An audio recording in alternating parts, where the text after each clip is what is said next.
नमस्कार विद्यार्थी मित्रांनो, आज आपण संख्यामाला या घटकावरती परीक्षेमध्ये कुठल्या प्रकारचे प्रश्न विचारले जातात ते नमुना प्रश्न आज आपण या व्हिडिओच्या माध्यमातून पाहणार आहोत. चला तर पाहूया पहिला प्रश्न. पहिला प्रश्न आहे, चौकटामध्ये संख्या दिल्यात आणि त्याचा उत्तर आपल्याला शोधायचं आहे. तर ह्या अशा प्रकारचे बरेच प्रश्न दिलेले असतात. तर त्यामध्ये तुम्हाला उभी आडवी बेरीज, गुणाकार, वर्ग, वर्गमूळ, घनमूळ अशा टाईपचे क्वेश्चन दिलेले असतात. तर ह्या प्रश्नामध्ये या दोन्हींची बेरीज 23+17, 23+17 केल्यानंतर आपल्याला 40 मिळतं. 40चं निम्मं केल्यानंतर 20. तसंच ह्या ह्या हे तसंच सोडवायचं आहे. 25+27 केल्यानंतर आपल्याला 52 मिळतं. 52ची निमपट केल्यानंतर आपल्याला 26 हे या प्रश्नाचं उत्तर भेटतंय. पुढचा प्रश्न 15, 18, 22, 27, 33. तर हा प्रश्न 15मध्ये 3 ॲड केल्यानंतर आपल्याला 18 मिळते. 18मध्ये 4 ॲड केल्यानंतर 22 मिळते.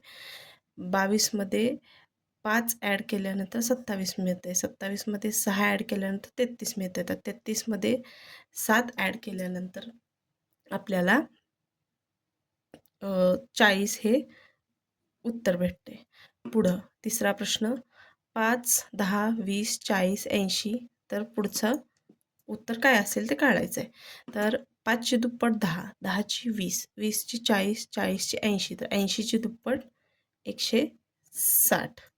पुढं इथं 943 393. तर 751 किती असा प्रश्न विचारला. तर इथं या प्रश्नामध्ये काय केलं यांनी, 943 आहे तर शेवटचा जो अंक आहे त्यांनीच 3 अंकी संख्या तयार केल्या. म्हणजे 94 आहे तसं लिहिलं आहे, फक्त 3 हा अंक पुढं घेतला आहे. तसंच इथं 1 आहे असं पुढं लिहायचं आणि बाकी 75 जसे तसं म्हणजे 175 उत्तर आहे.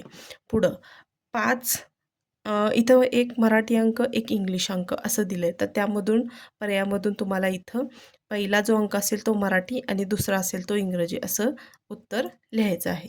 पुढं प्रश्न क्रमांक 6, 366, 488, 244. म्हणजे हा उत्तरता क्रम लिहिलेला आहे. 3ची दुप्पट 6. तर इथं डबल अंक तोच लिहिला आहे. इथं 4, 4ची दुप्पट 8. तर तीच संख्या दोनदा लिहिल्या. 2ची दुप्पट 4. तिथं तसं इथं 1, 1ची दुप्पट 2. हा दोनदा अंक लिहायचा 122. पुढं 51शी 26. तर 32शी किती असा प्रश्न विचारलेला आहे. तर इथं हा प्रश्न 5चा वर्ग अधिक 1चा वर्ग, 5चा वर्ग 25 अधिक 1चा वर्ग 1 बरोबर 26.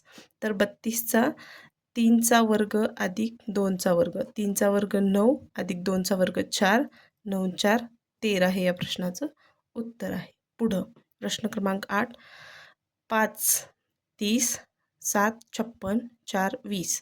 तर हा प्रश्न 2 लगतच्या संख्यांचा गुणाकार दिलेला आहे, त्यानुसार सोडवायचा आहे.